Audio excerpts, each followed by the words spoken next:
Te saludo en el nombre del Señor Jesucristo. Bienvenido y bienvenida a este video en el que vamos a estar reflexionando acerca del servicio y la salvación.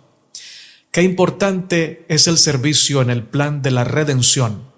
Vamos a orar para comenzar con esta reflexión tan importante de la palabra del Señor. Padre nuestro que estás en el cielo, santificado sea tu nombre. Gracias, Señor, por tu palabra. Gracias, oh Padre, por este mensaje que nos mandas en este momento, y te suplicamos que tu palabra, con ese poder extraordinario que tiene, derrumbe toda incredulidad, toda indiferencia, toda apatía y todo orgullo que nos impida servirte y servir con amor a nuestro prójimo. Oramos en el nombre de Jesús. Amén, Señor.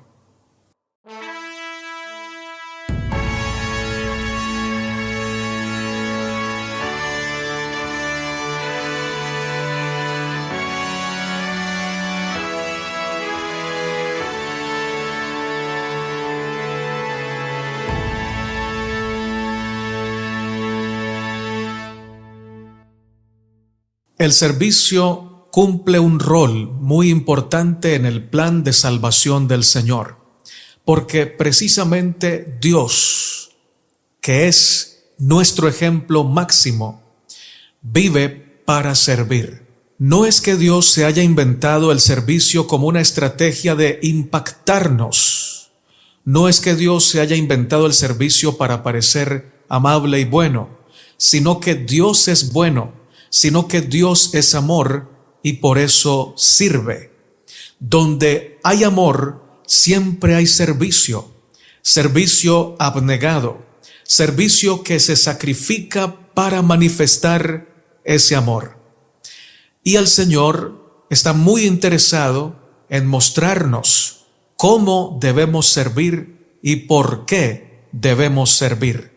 Cómo nos lo demostró, cómo nos lo enseñó a través de Cristo Jesús, quien es la máxima revelación del carácter de Dios. Cristo nos mostró que debemos servir con abnegación, con sacrificio, colocando primero los intereses de Dios, segundo los intereses del prójimo y de último nuestros propios intereses.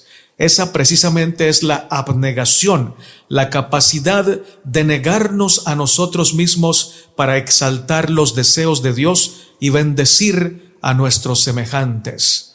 ¿Cómo debemos servir? Con abnegación. ¿Por qué debemos servir? Porque amamos. Hay personas que intentan servir sin amar y esto es un imposible, porque cuando servimos sin amor, servimos para el yo. Servimos para conseguir puntos, para ganar simpatía, para ganar aprecio, y eso en últimas es egoísmo del puro. Pero cuando servimos con amor porque amamos, estamos exaltando precisamente el nombre de Dios, su justicia, su pureza, su grandeza. Y el que recibe los puntos y el que gana no es el yo, no es el egoísmo, sino el Padre Celestial.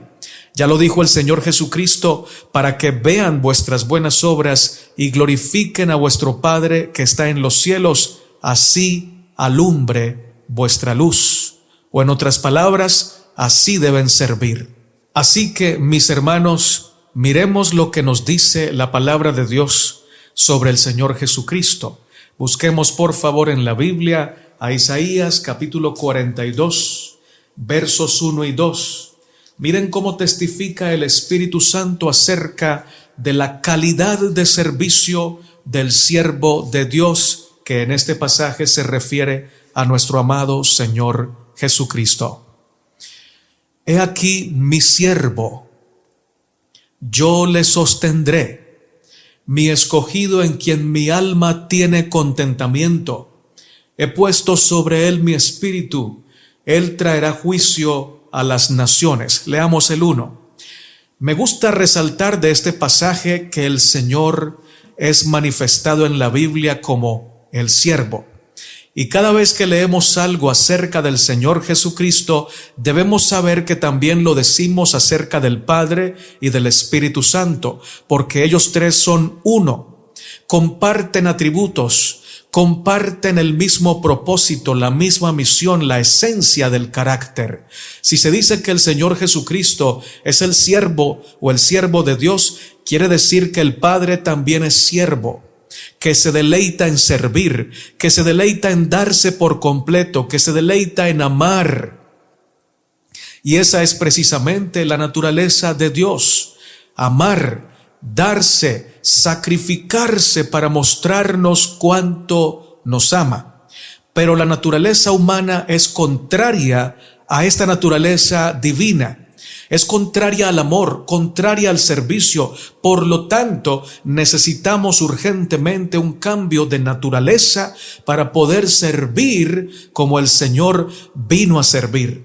Necesitamos que Cristo, el amado de Dios, el siervo de Dios, en el cual el Señor tiene contentamiento, viva en nosotros. Cuando Cristo vive en nosotros, Él sirve a través de nosotros. Y también el Padre Celestial se agrada en mí porque Cristo vive en mí. Si tú quieres agradar a Dios, por favor, no te esfuerces solo, porque no lo vas a lograr. Nuestra naturaleza humana es tan egoísta que aún en temas espirituales, aún en temas de hablar, de glorificar a Dios, de agradar a Dios, si lo hacemos solos, es el egoísmo el que va a querer hacer esto. Y es como si le dijéramos a Dios: yo te voy a agradar con el fin de que me bendigas, te voy a obedecer para que me salves. Y eso, mis hermanos, es justicia propia. Y la justicia propia de la humanidad es como trapo de inmundicia, porque nosotros, con nuestra fuerza de voluntad, con nuestro pecado natural, no podemos agradar a Dios sin la gracia, sin la presencia, sin el poder del amor de Cristo Jesús. Podemos intentarlo, pero no lo vamos a lograr, y nuestro egoísmo nos va a engañar, de tal manera que vamos a servir para conseguir cosas para nosotros y no para que el Señor sea glorificado. Y algunos hasta le dicen: Señor, ya caminé de rodillas tal trayecto, mira cómo me sangraron las rodillas, ahora bendíceme. Y otros se flagelan y dicen: mira cómo estoy sangrando de la espalda, ahora concédeme este milagro. Justicia propia, justicia humana. Y otros van a un extremo mayor: Señor, ya guardo el sábado, ya guardo tus mandamientos, ahora tienes que salvarme. Justicia propia. Hermanos, la salvación no es del hombre. Si así fuera, Cristo no hubiera tenido que venir a morir por nosotros. La salvación es de Dios. La salvación solo viene como un regalo de Dios para ti y para mí. No tenemos que luchar por ella, no tenemos que ganarla. Necesitamos luchar para vivir en Cristo, luchar para vencer el yo, luchar para orar, luchar para leer la Biblia, pero no luchar para ganarnos la salvación, porque la salvación ha sido únicamente ganada por los méritos de Cristo. Hay una parte nuestra en la cual sí nos podemos esforzar, y es en la rendición de nuestra voluntad a los pies del Señor, en la rendición total de nuestra vida en las manos de Dios. Luchar para madrugar a orar, luchar para vencer el apetito, luchar para vencer las mentiras de nuestro egoísmo que nos dice que el pecado es agradable y que no trae consecuencias. Allí, en ese aspecto y en esa área, sí necesitamos luchar con toda nuestra fuerza, pero no para ganar la salvación, porque ya ella fue ganada por Cristo Jesús, y es por pura gracia, no por obras, para que nadie se gloríe. Alabado sea el Señor. Dios podría imponernos su querer, su voluntad, decirnos: o me sirven o los desaparezco, decirnos: o me obedecen o los castigo. Pero no lo hace de esa manera. Dios no actúa así. El que actúa así es el diablo. El diablo impone, el diablo manipula, el diablo engaña, el diablo amenaza. Dios, por el contrario, ama, bendice, rodea a sus hijos con su misericordia, con su amor, con infinidad de razones para obedecerlo, para amarlo por amor. Cuando la Biblia parece mostrarnos un castigo del Señor, lo que en realidad está mostrándonos es lo que nos va a pasar cuando no obedecemos por amor a Cristo Jesús. Es como si dijéramos, si nos tiramos de un último piso, Dios nos va a castigar permitiendo que caigamos muertos. No fue un castigo de Dios, es sencillamente el resultado de nuestros actos. Y así nos muestra la Biblia las consecuencias de nuestro pecado, no como un castigo de Dios en realidad, sino como el resultado de vivir lejos de Dios, de vivir contra los principios del Señor. No quiere el Señor que sus hijos sufran, y por eso envió a Cristo Jesús para que rompiera con la cadena que nos ataba al pecado y a la muerte, y la rompió con su gracia, con su sangre, haciendo libres a todos aquellos hombres y mujeres que levanten su mirada al cielo y digan: Señor, me rindo. Yo no puedo solo, necesito tu ayuda, sálvame, Señor. Y entonces, como a Pedro, el Señor nos salvará extendiendo su mano, sacándonos de las turbulentas aguas del pecado y ayudándonos a caminar por encima del agua, pero tomados de su mano. Alabado sea el Señor. Dios no nos amenaza, Dios no nos manipula, Dios no coarta nuestra libertad. Es más, nos ha permitido usar nuestra libre elección, sea para vivir en Él y para Él sirviéndole con amor y a nuestro prójimo, o sea, rechazando su palabra, dándole la espalda al Señor, sirviéndole al diablo o a nosotros mismos, que es lo mismo, y degradándonos. Aunque a Él le duele, nos permite usar nuestra libre elección con la esperanza de que al ver las consecuencias de nuestro pecado y la cosecha tan terrible que estamos teniendo por haber sembrado mal, sembrado en pecado, volvamos nuestros ojos a Él en arrepentimiento genuino y nos volvamos al Señor y en Él encontremos gracia y oportuno socorro. Alabado sea Cristo Jesús. Hablemos ahora un poco acerca de Ciro y lo que la Biblia dice sobre él. Es interesante notar que esto que dice la Biblia sobre Ciro lo dijo cientos de años antes de que él naciera, y lo llama por su nombre. Los padres de Ciro no conocieron esta profecía y sin embargo le pusieron el nombre Ciro, o el que le haya puesto el nombre Ciro, porque podría existir la posibilidad de que alguien le haya cambiado el nombre que le pusieron sus padres, pero lo cambió sin conocer esta profecía. El Señor lo llamó por su nombre cientos de años antes de que naciera, incluso cientos de años antes de que nacieran sus padres, 146 años antes de que Ciro realizara la obra que realizó en favor de los judíos. Al decir a Jerusalén serás reedificada, ya Dios lo había profetizado a través de su siervo Isaías. Leámoslo en la palabra.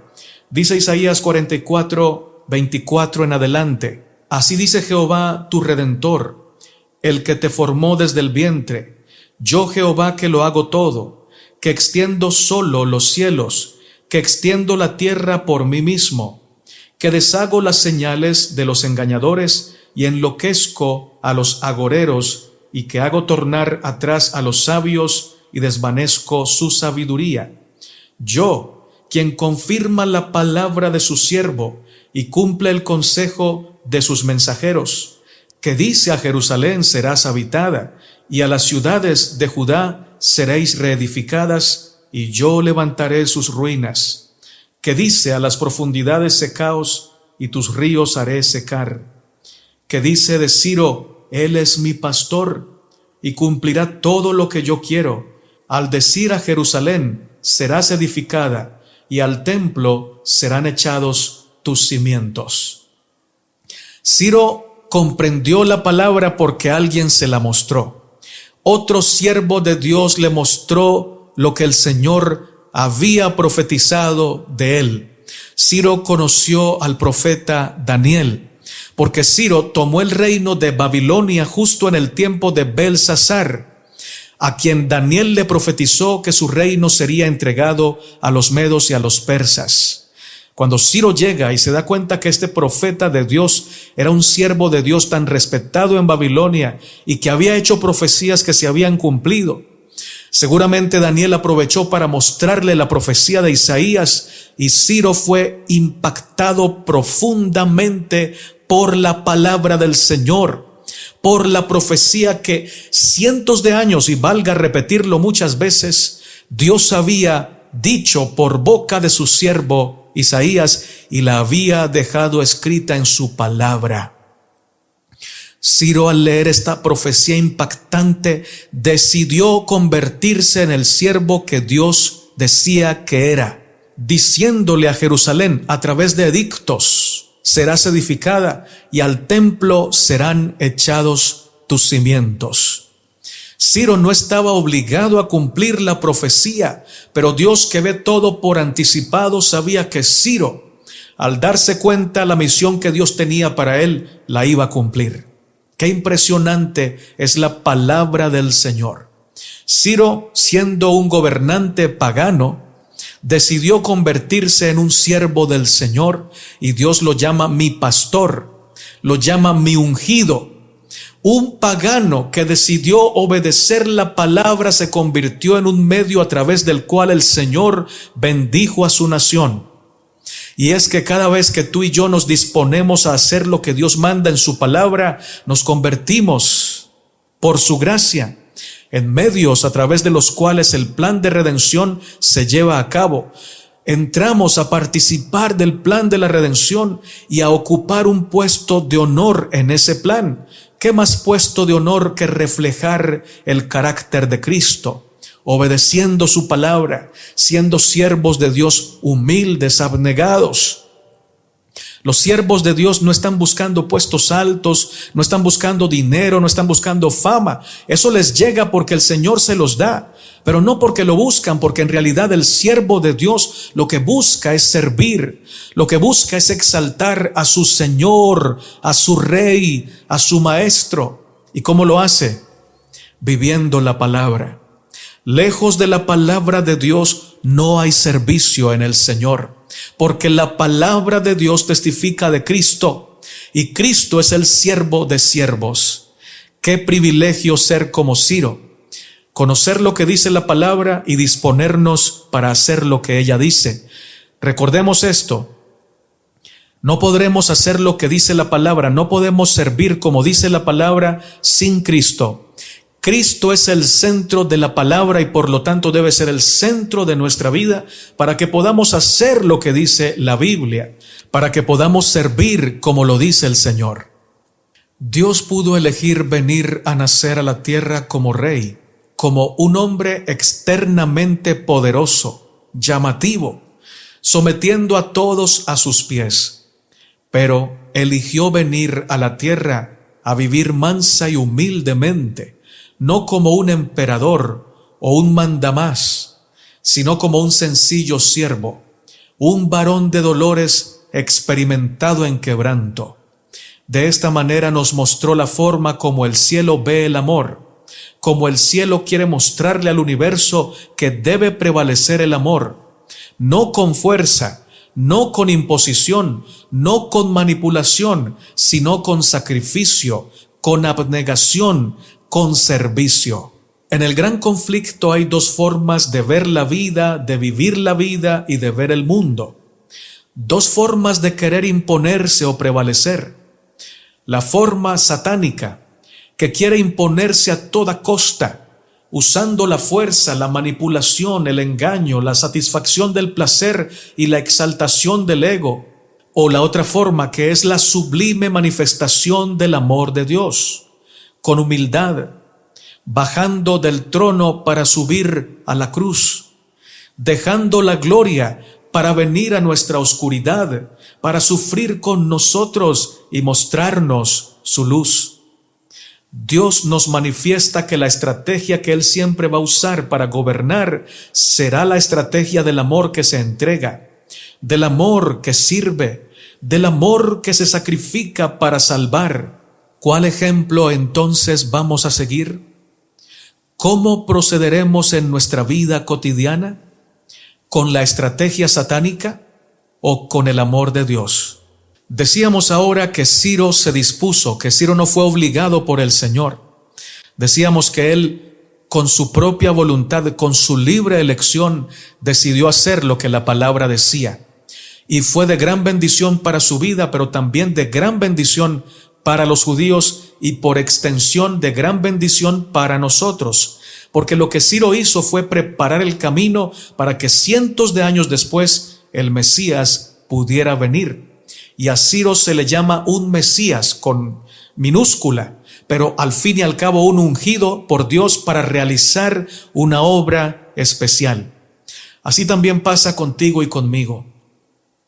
Cuando nos disponemos a amar al Señor y a permitir que por su gracia Él obre en nosotros lo que la Biblia dice, nos convertimos en fuente de bendición, incluso fuente de vida, no porque en nosotros haya vida, sino porque cuando uno cree en el Señor, como lo dice la Escritura, del interior nuestro corren ríos de agua viva. Es que cada cristiano que vive en Cristo, en él reina el Espíritu Santo, reina la palabra de Dios, que son fuente de agua viva.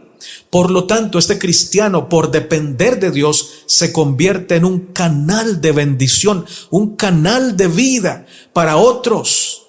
El padre que se consagra al Señor se convierte en una bendición para sus hijos y para la esposa. La esposa que se consagra al Señor se convierte en un gran ejemplo de santidad para sus hijos y un gran ejemplo de santidad para su esposo. Esto lo puedes aplicar a cualquier área de tu vida. Si eres profesor, serás una bendición para tus alumnos. Si eres un trabajador, serás una bendición para los que trabajan contigo allí en la empresa donde laboras. Donde quiera que estés, serás fuente de agua viva en el Señor Jesucristo. Pero lo contrario también es cierto. Si Ciro hubiera dicho, no voy a cumplir esta palabra, Dios hubiera levantado un Ciro de las piedras si era necesario para que se cumpliera su palabra. Pero Ciro se hubiera perdido de la bendición de ser una fuente de agua viva para otros.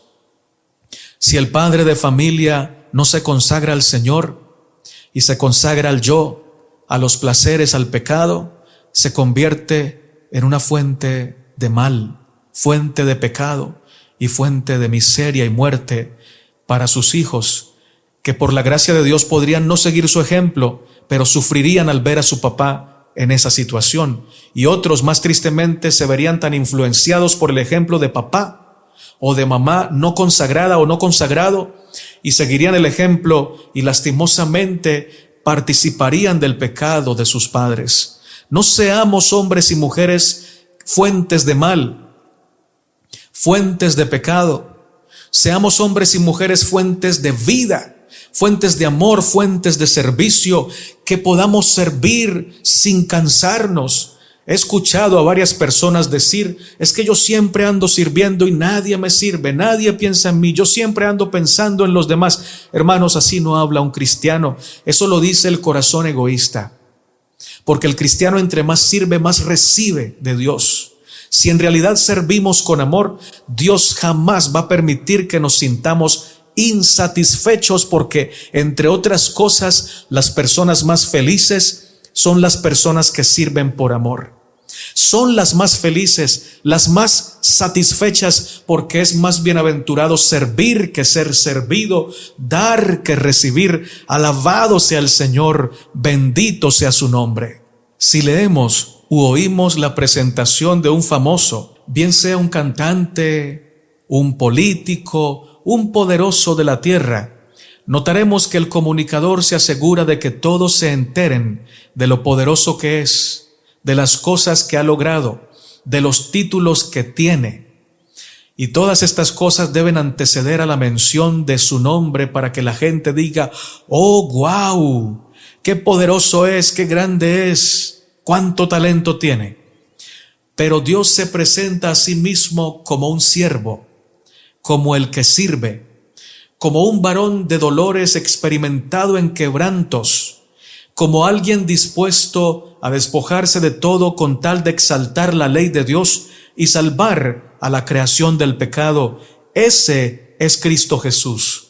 Dios nos muestra de manera clara que lo que ha de prevalecer sobre la oscuridad no es la arrogancia, no es la ira caprichosa, la imposición, no es el odio, no son los talentos, no es la riqueza, es el amor, el servicio, el sacrificio abnegado.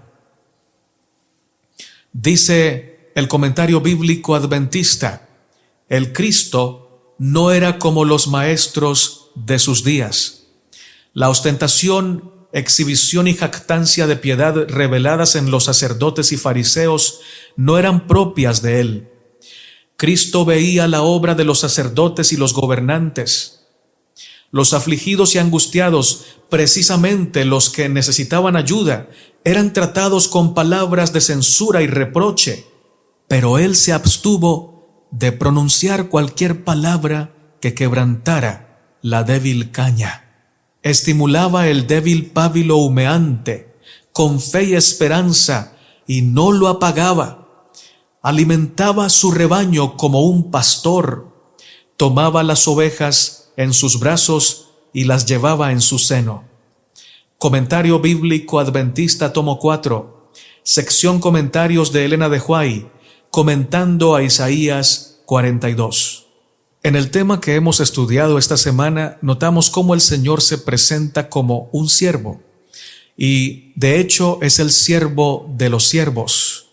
Él no se avergüenza de tomar el balde y la toalla para lavar nuestros pies. No se avergüenza de vivir constantemente atento para suplir nuestras necesidades espirituales y físicas. Él es el siervo, el gran siervo, y como tal nos da ejemplo de la verdadera grandeza y el más poderoso estilo de vida. Aquel que ha entendido que el que sirve vive realmente es porque ha conocido a Cristo y lo ama de verdad. Sin embargo, también vemos que Dios llamó a su pueblo, Israel, mi siervo. Pero Israel no quiso vivir como siervo.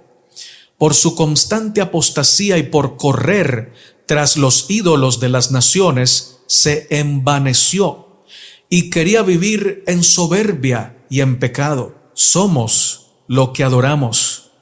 Israel lastimosamente adoraba los ídolos y estos les imprimían su carácter satánico.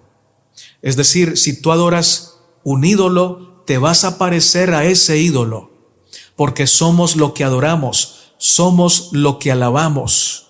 Los ídolos de las naciones eran artificios del demonio para llevar a la humanidad lejos del plan de Dios, porque enseñaban a las gentes a complacerse en el pecado, a quebrantar los mandamientos de Dios y a exigir servicio en vez de dar servicio. La trampa del diablo sigue vigente hoy. Todos aquellos que viven centrados en su egoísmo, que viven para disfrutar en vez de vivir para amar a Dios y servir a la humanidad, están envanecidos en la idolatría del egocentrismo. Nota que no he dicho que es malo disfrutar, he dicho que es malo vivir para disfrutar, porque el cristiano no vive para disfrutar. Eso sería como vivir para exaltar nuestros gustos y sentidos. El cristiano vive para amar a Dios, para amar al prójimo, y por eso le sirve a Dios y le sirve al prójimo, y en ello encuentra deleite, gozo y disfrute. Pero el que vive para disfrutar rechaza a Dios, rechaza la palabra, rechaza todo lo que es del cielo para exaltar lo que es de su corazón, de su egoísmo, de la tierra, del pecado. Y tú y yo no debemos vivir para ello, porque no son nuestros sentimientos, nuestros gustos y placeres nuestro Dios. Nuestro Dios es el eterno Rey del cielo, y Él nos enseñó la verdadera forma de vida. Él no vino a agradarse a sí mismo, Él vino a agradar a Dios. Él dijo: yo no hago lo que me agrada, yo agrado al Padre Celestial. No vivo para mí mismo, vivo para el Señor. Y no hubo en esta tierra una persona más llena de gozo, una persona más satisfecha, una persona de mayor perfección que Cristo Jesús. Ahora, digamos esta gran verdad, aunque suene duro. Cuando vivimos para agradarnos a nosotros mismos, estamos perdiendo tiempo valioso que podríamos usar para llevar la luz de Dios a tantas almas que están en la oscuridad. Cuando el enemigo logra desviar nuestra vista de Dios y de su palabra y de sus mandamientos y colocar nuestra vista en nosotros mismos, voltea nuestras prioridades hacia adentro en vez de hacia afuera. Y entonces ese tiempo valioso que podríamos usar para exaltar a Dios, para dar a conocer su luz, lo usamos para hundirnos más en la oscuridad y en el pecado. Y recordemos algo: nadie peca solo. Nos hundimos, pero también influimos sobre otros para que se sigan hundiendo en el pecado. Y eso lo aplaude Satanás, y a Dios le duele. Notemos que cuando Israel decidió no vivir como siervo, siguió un camino descendente que consistió en 3 pasos hacia el abismo. El primer paso, dejar la palabra de Dios, la presencia de Dios. Segundo paso, adorar falsos dioses e ir tras lo que ellos decían, que siempre es todo lo contrario a lo que Dios dice. Y tercero, envanecerse en el pecado, es decir, negarse a arrepentirse, gozarse en aquello que en realidad no produce gozo, aplaudir aquello que en realidad no debe ser aplaudido, ver como luz aquello que es oscuridad. Después de estos pasos descendentes, fueron esclavizados por aquellas naciones de las cuales eran los dioses que decidieron adorar. Ahora la pregunta es: ¿viviremos como siervos de Dios para que el Señor sea exaltado y la humanidad sea iluminada con el carácter de Dios reflejado en nuestra vida? ¿O viviremos como señores, rechazando a Cristo y esclavos de los ídolos, esclavos del pecado, para hundirnos en la oscuridad y conducir a otros en esa oscuridad?